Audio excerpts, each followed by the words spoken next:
tuning in to the online broadcast network, AFTERBUZZ TV. Over 20 million weekly downloads from over 200 countries and your #1 source in after-show entertainment.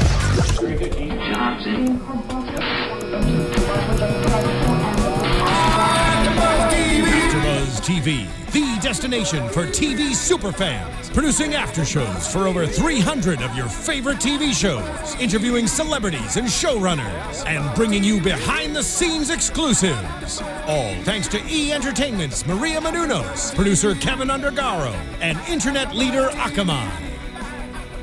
Now, let the buzz begin! I don't know why you always want to sing. Lord Jesus. Bless the mics. Bless the voices. Bless it, Lord. Bless it. Okay. Just touch and agree on these voices over here, saints. Hallelujah. Well, what is up, After Buzzers? We are back for yet another episode of Preachers of L.A. What it do? Season 2, episode 4. Honor thy father and thy mother. I'm your girl, Corrinne Williams, and I am joined with some lovely folks. Who you be? Hi, my name is Sister Megan Thomas. Hey, sister. How are you? What's your testimony this evening? The Lord, He woke me up. Hallelujah, won't He do it? I'm blessed and highly favored. Highly favored, yes, God, yes. And who are you, sir? Brother? Confused. Oh. Brother so confused. Call me Brother Confused. No, this is Lem Gonsalves, and I just want to thank God for being here. Hallelujah. And, waking me up this morning. See, that is testimony service at its finest. Hallelujah. Won't He do it? Anyways, we have a lot to talk about, so I'm just going to dive right on in. Okay. So first, we're just going to talk about sober living. Sean, the sister to Bishop Ron Gibson, you know, Lady Lavette and Ron went to go see Sean and see how she has been doing in her sober living facility. And so I personally was shocked when I saw her looking clean and healthy. She looked amazing, yeah. Last week, my prediction was that she wasn't going to be there. I thought she still was going to be on the streets. But she didn't. So, I mean, what y'all think? I'm so proud of her for after being addicted to heroin for 32 years. 32. That is a blessing that she's even alive, because she looks amazing. She looks great. Healthy, her she skin, looks happy. I remember last season when she was talking and she was under the influence. It was just a difference. I mean, eyes was shifting. Like she was just so calm. She had a different demeanor. So I'm so grateful that, you know, she was able to remain sober for 9 months and she's doing better. Yeah. I feel the same way. I agree with you, Corinne. I didn't think that she was going to be able to, because, you know, you see these stories, and a lot of times the percentage is that on the ways on the side of not making it. So, I mean, not that I was hoping that to happen, but, you know, you just know that those things happen. And I was so glad to see that she made it out okay, and she finished and she was sober. And I just think it's good. And especially now, how it's going into, which I'm sure we'll talk about, you know, her daughter and her grandchildren and how that affected her and, you know, and everything. So I think that's good. My. Yes. And speaking of the whole situation, even before we even touch into her daughter, you know, the conversation that she was having with, you know, her sister-in-law and her brother was very touching to me, because when Ron said, you know, I'm sorry, you know, about you being on drugs, because I was the first one in the family who, you know, was. And I was like, dang. That was humbling because he could have, think about how that must make him feel, especially to know that, you know, I led the example. Mind you, everybody is responsible for their own actions, but he was the example. Yes. And his sister was addicted to heroin for way longer than he was.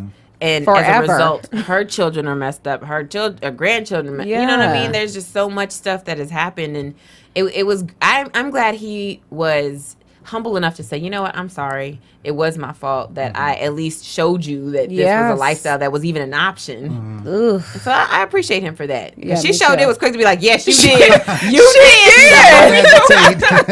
You are correct, sir. She said, you led the way exactly. But I was like, dang, Sean. shade. But then she moves into the conversation speaking about, you know, her concerns for, you know, her seed. So her daughter, in particular, her daughter Erica, who has these 3 sons who, I guess it's, to me, and tell me if I'm wrong, like, it seemed like they all were dispersed and they weren't together. Like, that's what I got when she said the kids that. were dispersed, meaning? Erica was away from the kids. Is that what you got? That's what I got. I was took like, it what? as it might have been situations where sometimes she was away from them, sometimes they lived with, because it seemed like she had just been being moved around from family member to family member. And so if you look at, she's not that old. I think she said she was about 35.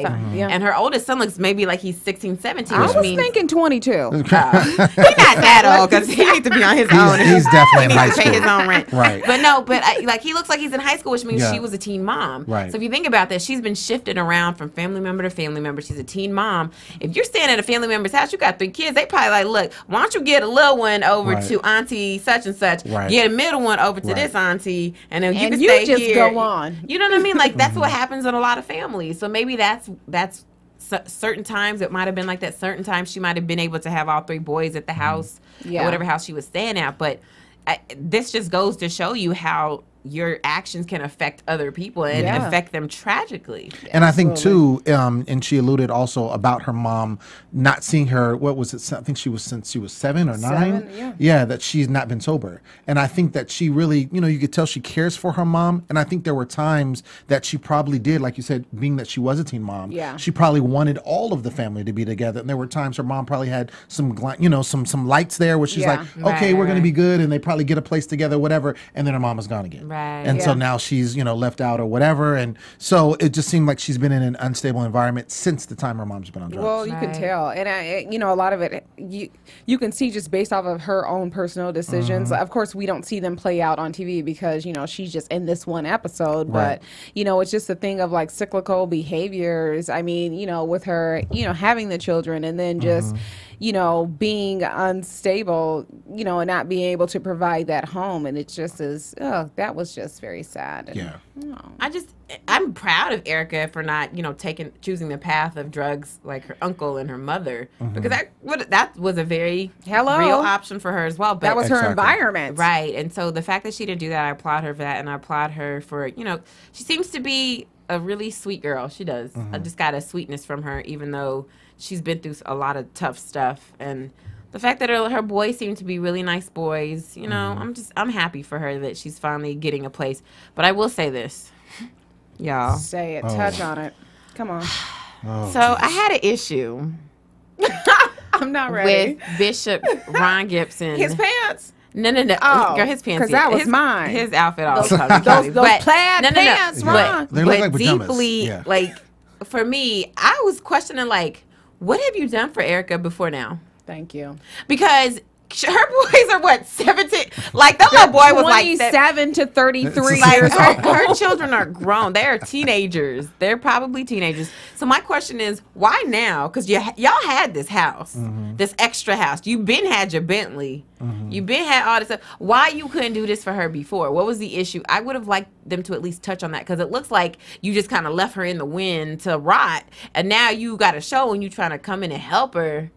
And if you think about it, it wasn't even him. It was actually Lady Levette. Right. She was the one that mentioned him. He's like, oh, you know, that's a good idea. I woke up this morning thinking. Right. Like, why didn't y'all? Because clearly she's been having issues for a while. This is not the first time. Forever. Right. This is my opinion. What I think is because I'm sure that he's reached out to his sister before. I don't know the relationship with his, niece and his great, nephews or what have you, but I think he's reached out to his sister before, and this is the first time that she's been sober. And you know how it is when, you reaching out, you're trying to help somebody, they want to take advantage of you. True. And they're not completely where they need to be. I'm talking about his niece. I know. But I'm saying there's a connection there. But so what you mean, like he's not going to help his niece because her mama's on drugs? No, I'm not. No, that's not. So what you?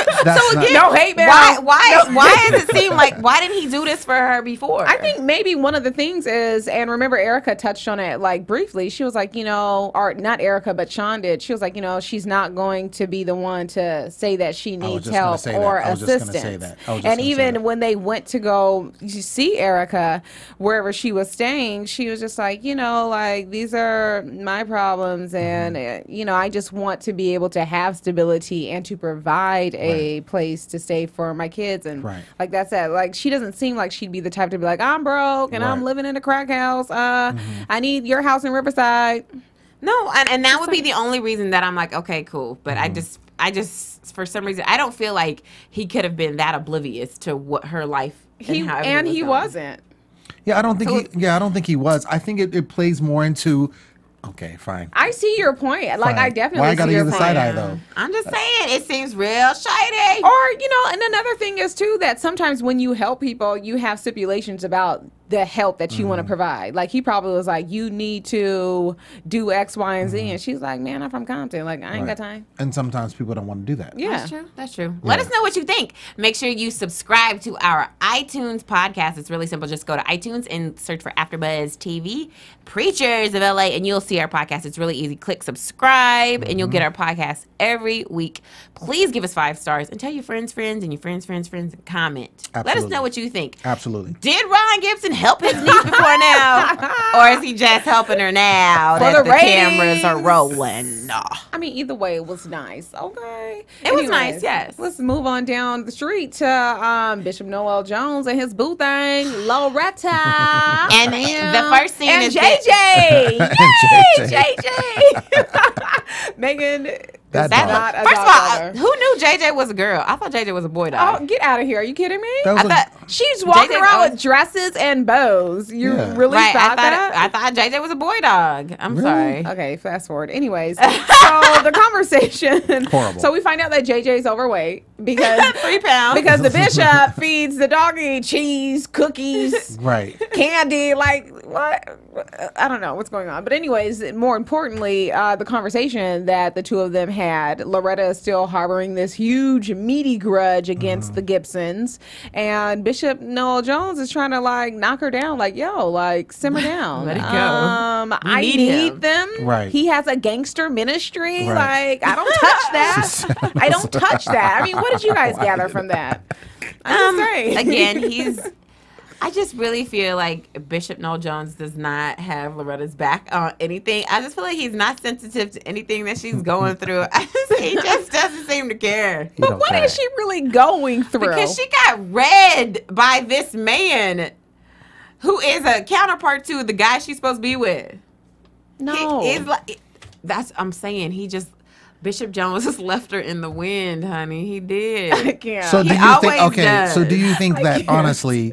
Do you think he's cognizant? Okay, I'm not even gonna try to do that. Do you think he's aware? I can't. Everybody bless Lem's tongue tonight. I'm having trouble all night. Okay, so he's tired. Cognizant. Cognizant. Thank you. Okay. Okay, let me get my life right. Do you? Right. Oh, that's what I'm trying to say. Do you think that he's knowingly doing this to her? Do you think like he's aware of what he's doing, like as far as, like you say, not respecting or not having her back? He's not disrespecting her. Like, do you think is he doing it on purpose? Is that what you're saying? Like, yeah, is he knowingly doing that? I don't think he's doing it on purpose. I just think the truth is he really don't feel that way about it. And when you feel a certain way about somebody, that's how your actions play out. So it's not that he's intentionally trying to be rude or like act like he doesn't have her back. He really just don't feel like this is my life counterpart. This is my wife. Like he just feel like this is my friend. Like, and sometimes I kick with her. Yeah. Sometimes I don't. I mean, I don't know. So do you think that do you think he's being selfish then? Oh yeah. Yes, so you think absolutely. Okay. Absolutely. Okay. Do you think he's being selfish? I mean, as it as it plays out, I didn't think at first, but I saw the lights, and I still don't feel that way yet, though. I think no. This is what I think. You don't think he's being selfish? You don't think Bishop Jones is being selfish? I think Bishop Jones is going to do what he's going to do regardless.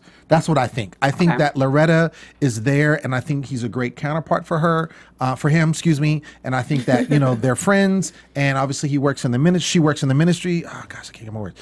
She works in the ministry. He loves that because they are friends. So I think that's where it is. Of course, she wants something more. Anybody with, you know, one brain cell will know that. But I think you are right in the sense that he doesn't, I don't know, he doesn't treat her like I think she wants to be treated, ultimately. That's because in real life, not on reality TV, she has a boo, a real boyfriend who treats her right. She just was on LA casting, like we all go on, and try to get a role on the show. That's just what I'm feeling and thinking. And they probably have known each other, you know, a little while. Yeah, I'm dead serious. All right, Loretta. Right. Jesus knows my heart. Hallelujah, don't he? But anyways, yes. Really? You don't think she's really vying for the love of Bishop Noel Jones? I think that once upon a time in her younger years, no tea, no shade, but in her heyday, I will say that maybe they had, you know, some things swinging back there. But now, since they have both matured in age, I think that they have just grown into a friendship. And I think that she definitely is just playing it up for the camera. Girl. So you don't think that she's interested in being his wife? I mean, you know, she needs to be taken care of for the rest of her life. So if that option is available, then I don't think that she's like, oh my God, this is detriment. You know, she needs a sugar dad. I don't know. I think she really is in love with that man. I agree. I don't. I think she wants to be with like him, that. and he has told her repeatedly he don't want to be with her. His actions have shown he don't want to be with her, so Right. she'll take whatever she can get, and that's what he's giving her. I do agree with you. So now she's just the help because she's just It's very obvious. Yes. Friendly help. She's friendly help. she's friendly help. He uses her for what he needs her for. Yeah. Now, what about the whole situation of, you know, this whole luncheon that she's planning with the ladies and then, you know, presenting to him this attitude of, I don't know if I want to invite Lady Levette. That ain't the spirit of Jesus. Oh, come I got on. to say. That ain't Jesus. That ain't Christ. Like, you turn the cheek, and you turn the cheek 77 times 77. Oh, 70 times 70. He keeps forgiving. 77. So I don't know. What you think? It's a whole lot of I sevens. don't know. That's a whole lot of sevens. A whole lot of I will Seven, say, seven, I'll put it like this. For her, in this particular episode, I really saw where she is in the sense of where she's coming from. And I don't really like that place. What you And I'll mean? just Like, put it that. what does that look like, Well, though? okay. Well, I'll explain. You know how she had the luncheon, right? She didn't Yes. want to invite Lady Levette, obviously, because they had got into it. If you remember, when they did end up having luncheon, she didn't end up inviting her. And, you know, she said that she apologized. Right? She did apologize. She apologized. Yes, that was big of her. However, remember afterwards, and I thought that was good. I was like, oh, she apologized. Oh, please. Cool, you know, whatever. But when she went back and talked to Bishop Jones about it, she said what she did. She said that she didn't apologize because she was sorry. She was searching for an apology. Right. She apologized because she wanted her to apologize back, but moreover, she wanted to smooth things out. Right. So it wasn't sincere. And so when I get that, like, oh, you apologize just for the sake of apologizing, you weren't sincere about it, then that's wrong. And that's shady. And so I kind of saw that about her. Well, let's hold our mules because I'm not even there yet. So let's go into Pastor Wayne and his mama. Yeah. So this was what I was waiting for on this episode. Like, I wanted to see what was going on. First of all, let me say, shouts out to Pastor Cheney's mom because she is beat. Like, hey, girl, you She look looks great. good, honey. really She good. I was looks like, the is that same his age sister? as Yeah, him. yeah. And hold on, I didn't know that he was going to be 3'5". I Yeah. was like, damn. No tea, no shade. Yeah, I was yeah. like 45. Okay, but anyway. No, I thought he was older too. He gives He has off an an old air. demeanor, Yeah, right? yeah, Right. not 35 for Well, sure. he's a pastor of a large church, Right, and right. he's married. And he has what, 4 or 5 kids? Like 3. Oh, well, I Three. thought it was a lot. Father Abraham. But yeah, I was like, oh wow. So what is up with Caleb? The mom comes over. She's distraught. She is telling him that they get into a physical altercation. The police were called. He kicks down the door or kicks the hinges off the door, and they start shoving and pushing. I'm like, I wouldn't be sitting here today if I even thought to do that to my mom. Right. What has happened that your son feels like he can treat you like that? Yeah. Is he on drugs? Like, That's I what think I that, was like, are you saying thinking. is he on drugs? Is he bipolar? Like, what are we missing here? Because, Ain't nobody in their right mind gonna walk up on their mama while she sleep and they're black and and they're black. Come on, live to see the next moment and wake they black mama up out of their sleep and say, "Why do you treat me so different?" Right. Whose mama is it? But I guess that's why she got up and Caleb said what he said about her. No, she beat me. I got a question. That brings me to this question because I saw that and he of course he switched the whole thing around and said everything happened to him. I'm so confused. With the exception of she did agree that he did call the police, which I thought was interesting. Right. Because she did agree that he called the police. Whose story do you believe? Neither. Whose report do you believe? Neither. I don't. It just all sounds real fishy to me because I just don't see he gonna wake you up in the middle of the night to say you treat me horribly. There had to be something else that we missing some part of this story. We're missing not some part, the whole story. Get your life. It just doesn't. So you think that it does make sense what she said. If she said she called the police first, then he called the police after. No, but she did this. So I think there's something else. And then taking it a step further, she put out a restraining order against her son. Right. Why would you do that unless you felt super threat? Like if you felt like unsafe. Well, I think it's interesting because you notice when she brings it to Pastor Cheney and she's telling him, of course, she knows that's her son. She knows how he's going to react. Right. She knows, he's going to go in defense mode or whatever. So I think, not barring, I think there's some truth with her story, but I also think there's some truth with his story. Right. And I think there's some, some funny stuff in between, but I think she immediately went to Wayne because she knew that, he would take her side. She was like, because that's the mom. Right. That's the mom. And obviously I don't think that Caleb probably swung on his mom first. I really do think she probably hit him because everybody's, you know what I mean? Your mom is going to be like, he probably said something sideways to her and she probably went after him. And as a grown up out of her damn sleep. So she probably went after him, hitting him. And he probably was like, nah, you're not going to do that to me. I'm a grown man. And probably pushed her. I mean, it's not funny. Lord forgive me. But I'm trying to play this out of my mind, and no way that I play it is logical to me because I just can't fathom ever doing that. I can't fathom. I have 3 brothers. I can't imagine any one of them doing that. And his mother said that Caleb called her a B, and Caleb was like, "No, I didn't." I don't know. I kind of feel like he did call her a B. He called his mama a B, but I think he called her after she beat the brakes off of him.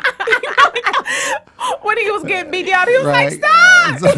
Right. And then he got strong and was like, "I forgot. I'm a grown man now. I don't have to take this." He probably called her a B and start fighting back, and then she got scared, whoa, because he is a grown man. Right. I can't. Okay. Oh Lord Jesus, they just cackled me right on out my seat. But moving on. So well, hold on before we move off of that. Do you think it's true what First Lady Maisha says to That's what I was going to Wayne? Go ahead. Which is, it's probably because your brothers feel like they look at your family looks at you like the golden boy. That's exactly what it is. I think so. And then they're in they feel that they have to be in competition with you. Right. Is he the oldest? Well, I mean, hello. Yep. I don't know, what birth order you guys are in, but I have an older sister and an older brother, and of course that's how you feel, especially, when you have the same gender sibling, you try to align yourself in the way in doing the things in which that they do, because you see, your parents are like, oh, well, the firstborn is great. So you try to mimic that. Right. But then when you fall off the wagon, they're like, dang, if only. Right. So I don't know. And then wasn't his father or grandfather a pastor? Yeah. So a lot of that has to do with it too. Right. And he followed it. He was probably the only one that followed in the footsteps and became a pastor. You know how these PKs are, huh, Lem? Moving on. These PKs. Yes. No, but I will say, I think that I think you bring up a good point, and I think that's definitely some type of competition, and I think it's one of those things, and I've seen it before where a sibling thinks that a parent feels better about one other sibling, and it's not them. It happens all the time. It happens all the time, and I think that's definitely the case in this situation. Not to say that warrants him lashing out or whatever, but I'm sure that there's some built-up animosity there, with him and the relationship that the mom has with Pastor Cheney. Yeah. So I think that definitely has some play into that. Oh yeah. Absolutely. And I bet you the main thing is that a lot of it has to do with the stability. I don't know, you know, Caleb's financial situations, but he's living with his he's mom. back at home. Right. He's living with his mom, Exactly. so it's not good. Right. And, you know, we have Pastor Cheney who, you know, he's the man. He has his house. He's taking care of his family. He has his church. So Right. And his brother Keyshawn was like, he bought $500 shoes. Right. And I get to lace him up. Like, Get your life. Sit down, Keyshawn. okay, animosity. Right. So I think a lot of that has to, you know, comes into play. And then let's just not be foolish here. Clearly, there has been brokenness within this family for some time. Yeah. Because just to wake up angry at your mom and then to, you know, have a little bit of friction towards your, you know, your brother, like, come on. Right. Yeah, no, I think it was built up, you know, a lot going on probably over years. Absolutely. And it just, like you said, he had recently moved back with the mom, so it wasn't like he was there all the time. Right. Recently moved back, feeling these ways, and then, like you said, probably, you know, chain of events happen, and that's where we're at. Yeah, Caleb, hey, if you're watching, call in. Come on the show. Let us know. We want to hear your side, okay? Just saying. Yes. Well, since we're talking about Pastor Cheney, what did y'all think about his birthday? Girl, go right into it. I had a few questions like, are the saints turning up? Like, are those drinks? I'm not talking about wine. I saw drinks, like cocktails. But do you think it's wrong for people who go to church to drink? No, I drink. I don't think it's wrong. I also go to the So club. is that too. a problem with? I see because you got the club wristbands I on. also- Still. I also Didn't Jesus? Put your arm away, Sister Williams. I also twerk. Go ahead and show the little the club bracelets up that I've seen Why you on gotta your call arm. me out? Because you done wore them and you forgot to take them off. I was at the It's Saints. I have two of them. I was at the hospital. That don't say nothing about no hospital. Girl, That is the she don't club. know anyway. That is the club. That's the new club on Sunset. It's called the hospital.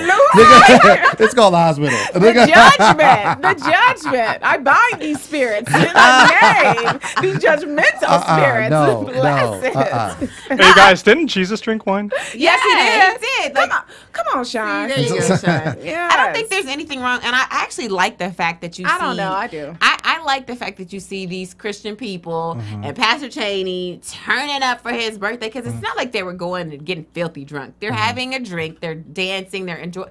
Like, Yes, I but think what's the difference in between, you know, secular and then holiness? Then? I think that's the problem, is because we try to make too much of a distinction and make it seem like just because you have a relationship with God, you have to be boring. Well, like, why can't he celebrate his music with some music where they get on the dance floor and dance and where a few people have cocktails? Right. I think it's fine as long as you're not getting drunk and you're not, you know, you have to understand if you have a proclivity to abuse alcohol or substances, then you don't need to drink. Right. But if you honestly are like, well, I want a glass of wine because I just like the taste, I'm good. Like, they you weren't have to drinking wine. You don't know what was in them cups. They could have been wine. They had lemon drops. What's wrong with a lemon drop? As long as you're not over here. Mojitos. You know what I'm saying? If you're not over here Tequila overdoing it. shots. Rum. I'm just saying. I appreciate them showing another side of Christian people and saying, hey, it's okay. Like, you can have fun just because you love Jesus. Doesn't mean you have to sit in the house and read your Bible 24/7. And at the end of the day, it was a party. Like, it wasn't Bible study. They weren't drinking at Bible study. Right. They weren't in the church house drinking. It was a birthday party. It's just like you go to a wedding, you know, and you have a wedding and a celebration and you have dancing. You don't break out your Bibles, you know, during the reception. I do. Yeah. I bind that lying spirit. I We're decree binding and spirits. declare. Oh, Jesus. Right. I don't know. But anyways, the party did look fun. It did. And I was like, oh, it's down at the Grove. Like, I totally could have came. Right. What's up with that, Maisha? I know. That's what I was talking about. Turn up. What did you guys think about Caleb coming uninvited? Thank you for that. I mean, of course, we knew that was going to happen, right? But my issue was the boo that he brought to the party. First, why are you there? And then when you see Lady Maisha, you're like, oh, girl, you look so good like Nicki Minaj. Like, Yo, I cracked Excuse me? Did y'all catch that? Wait. She said like Nicki Minaj? Yes, I didn't see. No, I didn't hear that. You look so pretty like Nicki Minaj. I don't know how I would have felt about that. Somebody told me I looked like offended. that, and they were just like, you look like, and I was just like, are you making fun of me? Or are you like, are you What are you being saying? nice? Because right now, I don't know how to take that. That probably wasn't the best. Right. No, that wasn't. comparison. That wasn't. I was like, That she was rough. But they both was not dressed up like they were going to a birthday party at the Grove. They kind of was just like, we about to go crash this party. You know what I'm saying? Well, I think. I mean, do you think though? Like that being said, he has to know that there was going to be an issue with him being at the party, especially with what happened with his mother. Like he's not, stupid, and he wasn't invited. I mean, now. He wasn't invited. That's his brother. I don't know how I feel about that. Yeah. You know what I'm saying? But at the end of the day, he was not invited. He came. He knew there was some issues. So, I mean, I don't think he should have come. Like, end of the day. I don't think he should have come. And I think, I don't want to say, but I think, maybe it was a push from, this is a television show. The Right. We were talking about, Absolutely. it could have been a push from the producers. Like, Yeah. hey, this is where the party, because who knows, he didn't even know where the party was. If he wasn't invited, how did he know? You know what I'm saying? Exactly. Producers like, hey, there's And a he party. walked in late, right? Right, after, exactly. Come But on. did his boo thing have? Did y'all see she had a drink? I was like, you just got there. How do you have a drink? She brought it with her? already, Laquana? Like, how do you have a drink? I was like, so She's over trying it. to turn up. She was. She was Yeah. like sipping in the background, like Yeah. She in came- every scene. I'm like, girl, sit down. Okay, I can't. But then another thing that was so interesting, and you guys touched on it earlier. Mm-hmm. The mom, when Pastor Wayne went back over to her and she's like, well, what did he say? Like, that's the first thing she asked. Right. And then she continually asked that. And I'm Mm-hmm. like, yo, like. That's why I think something ain't right about her story. She hiding something. and I don't want to get too far in. Because we do predictions, but you see that he's, she's going to move in with him, tucking into the next episode. So I think, not knowing why, but I think it's interesting that that's going to happen. It just all seems funny. You know what I'm saying? It just seems funny Because stuff. Caleb was like, I ain't going no daggone where. So Left you here leave. Right. And pay these bills. Boop. But that's not going to happen if that's not his house. Like, he's not going to force his mom to leave. Well, guess who Well- left and went to Right. Pastor Cheney's? Well, we don't know what happened. Hold on, we gotta talk about that. Mama Yeah, Denise. yeah, Okay, yeah. anyways. So Daddy Daycare. Dietrich Haddon is taking care of the two little beauties, and he does an amazing job. Why do you say it like that? You don't think he did good? The puppet show was gangster, On though. a scale of The puppet show was tight. 1 to 10, how do you think he did? I Daddy think Daycare? he did do good. I was laughing my head off because last episode, when he's all like, man, I could do this with my hand, with Right, one hand. right. And now he's all like 5 minutes later, Right. like, oh, Help, Lord Jesus, help. you want juice? Right. Just the last resort. Right. Last Go resort. to the I juice. think I just love it to see when I see dads with their daughters, especially It's so because endearing. he didn't know how to wear this snuggle. He said, "I feel like I got on a bra," which I was like, "Lord, this is the first time you wearing this snuggle. This little baby is what, like Right. 2 months old, A day 3 old. months? Get your life. You Dietrich. had the way too much time. This is the first time you wearing this snuggly to hold this baby, and then I was cracking up because he tasted the breast milk.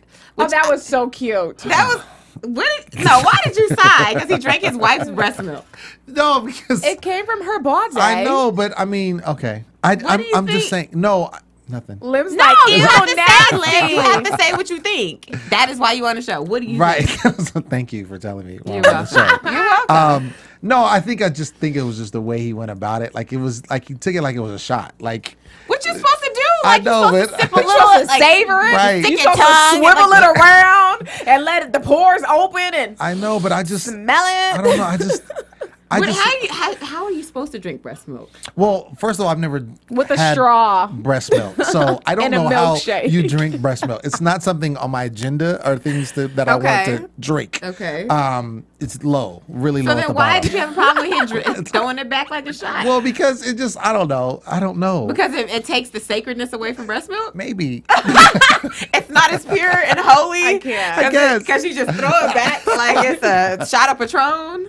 But surprisingly, he said it was sweet. That's Yeah. what breast milk is sweet. It I is would drink sweet. my own breast milk. You, Cut down you on a drink milk your bill. own breast milk? Right? Cut down on the milk bill, honey. Why would you drink your own It's breast free. milk? I produce it. But it's what? I I have a would not baby. drink mine. Really? I drink almond milk. I do too, but I don't understand. Why wouldn't you drink your own breast milk? I don't know. Why? If it's okay to give to your child, I feel like you should probably taste Well, it too. I wasn't breastfed, so we can pass all that. Thanks. I don't know. I don't just- need that whole situation. Maybe because like, I've never dealt with breast. So if you got married and you had a baby, you never dealt with would breast? you no breast milk. hold up? Would you drink your wife's breast milk? I don't know. No, I want to say no because it just doesn't seem like it would be good. say Like, yes. It's sweet. Just say yes, Lem. Yes. Just say yes. Can I have it over ice? Like, like Dietrich said. that's what he did. I don't know. Moving on. Because this is getting awkward now. Yeah. Lem is crazy. Yeah. But I think he did a great job. He did. He did. He had the breast milk. I like the play puppet show. I like the puppet show. barrettes in his hair. Yeah, that he was let funny his too. daughter put That her was barrettes funny in, play hair salon. That was funny. That was cute. It was. had a good It was daddy endearing. day, It was yeah. endearing. It was endearing. Yeah. Oh Lord Jesus. Okay, did we hit every topic? Because I did want to say this. So please, yes. at the when I guess we should talk about the women's the luncheon. the luncheon. Let's move right into it because Can we talk about Diedrich's mom preaching? Like, she was taking text. She took text. She started going because all of a sudden everybody was talking and she was like, "Oh," and it started. But did you know who was resistant to that? Who? Miss Loretta. She just was like, Oh, like when she was kind of I talking. can't control these women. Why do Yeah. you need to control grown adult women? Right. Who Oh, she was having a problem with help her, run yeah. their churches. Right. Hello. Sit down. Yeah, I think she. I don't know. It's something about. I think that's why Lavette and Loretta clash so much because I think they're so. If there's a such thing as an alpha woman, you know what I'm saying? Like I think they're so. They like you said. The prime example. She said, "I can't control these women." Why would you want to control women? Yeah. Like why would you want to do that? And I think that they both have a for lack of a better term, they both have a spirit of controlling. No, Tisha called it a takeover spirit. Takeover She said spirit. that Loretta had that takeover Right, spirit. She right. will not be taking over. Right. over I don't here. know. I feel like Mama Joyce had that takeover spirit where she was like, okay, Yeah. let's speak. Mama She did. Joyce Let have. me- They all have it. Yeah, to but a I think- degree. I Hers th- is just stronger. It's very strong. It's Right. very strong, and it's one of those. Fragrance, perfume. It's one of those things that if it doesn't go their way, then it's like the highway. You know what I'm saying? Yeah. They're gonna have an issue with it. Yeah, and that's definitely how, in my opinion, from my vantage point, that's the attitude in which she took. Like, Right. oh, well, they don't want to hear. Especially when Diedrich's mom chimed in, and she was like, "Well, we're here to support." And she's like, "Yeah, you can support, but you have a voice too." And she Right. was really resistant to that as well. I'm like, And I think she dang. should have been a little more, I guess, open to what these women were saying because these women have been pastors' wives forever. Ever. They understand ministry. They understand playing the role of a wife to a man Right. who is leading a ministry, leading a big event. And Loretta does not know anything about that. She's not someone's wife. So I hate to say that, but she probably could have just been a little more receptive to the information that was being given to her Yeah. freely.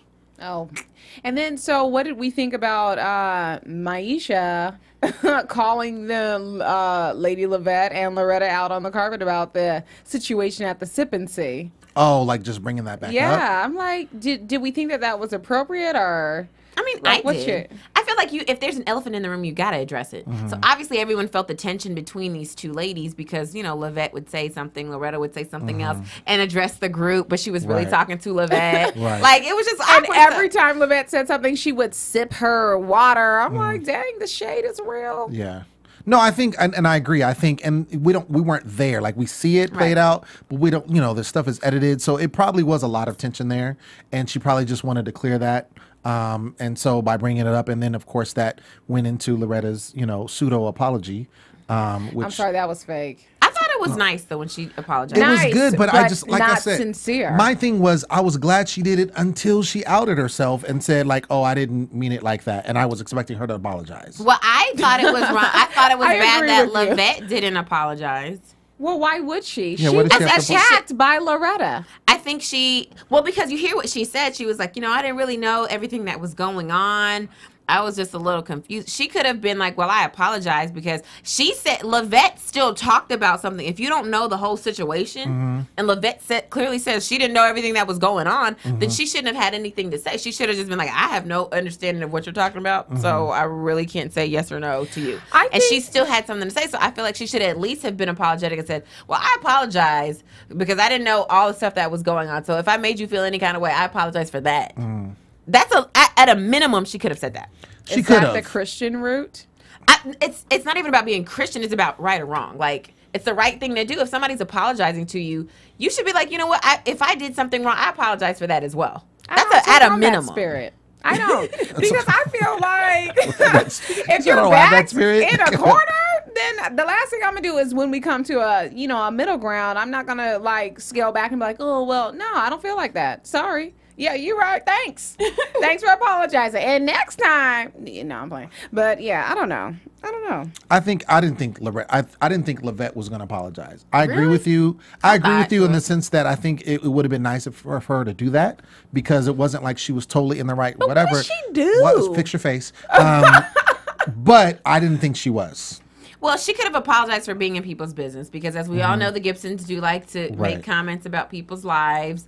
And if you don't understand what's going on, if you don't know the situation, then you should not have an opinion. And I think she did, and Lavette did have an opinion. And the problem with that is, like you said, they do that. They don't think there's anything wrong with that. Right. And so that's why she would apologize. That's why I have a problem with Lavette. Right. Because even though Lavette did say some really good things, the point is you didn't know what the situation was. You shouldn't have nothing to say. So, sorry, Lavette, First Lady. You need to say sorry. Tried it. And there we have it. So, well, that's all I got. Anything else you guys want to turn in or talk about before we go into predictions? That's it.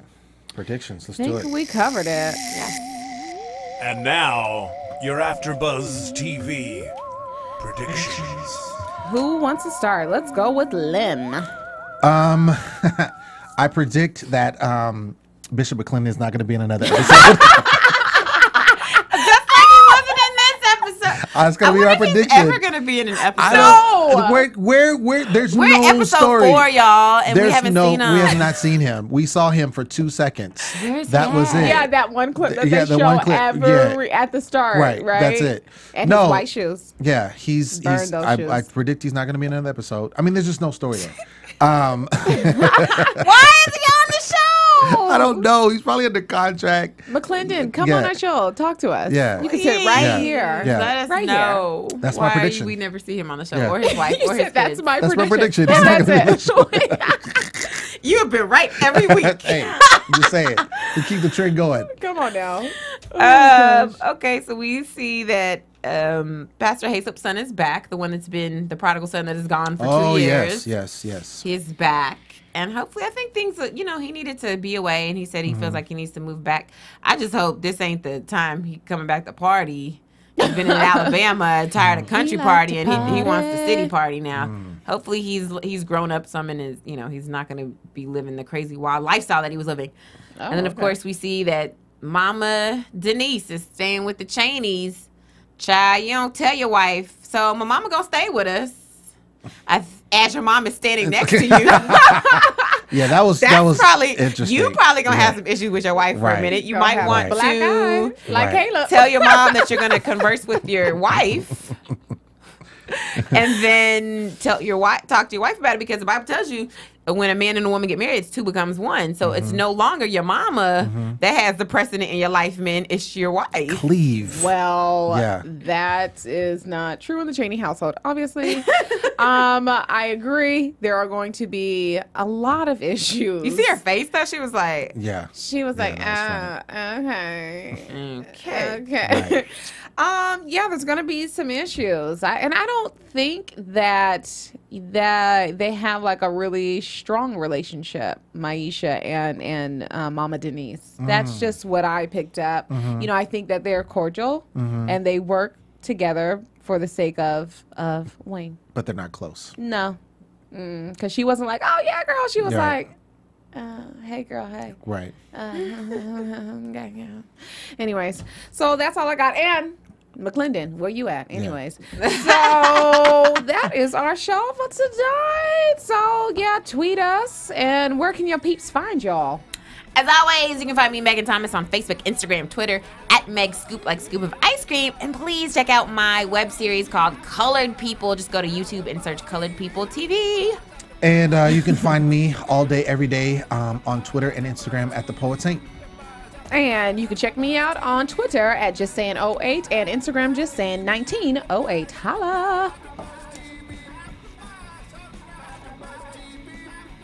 From executive producers Maria Menounos, Kevin Undergaro, Phil Svitek, and the entire AfterBuzz TV staff, we would like to thank you for listening to the AfterBuzz TV network.